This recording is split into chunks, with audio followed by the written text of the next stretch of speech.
sallallahu alaihi wasallam to be celebrated countrywide tomorrow.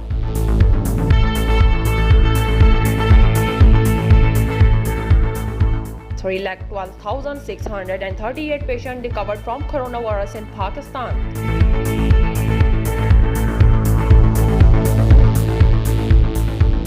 The United Nations has called for mutual respect of all religions and beliefs and for fostering a culture of fraternity and peace.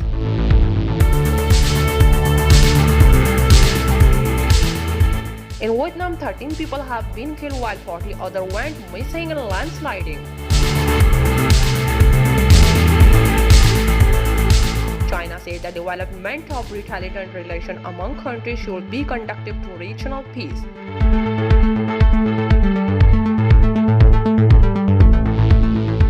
In United States, early voting tops 70 million, continuing historic pace.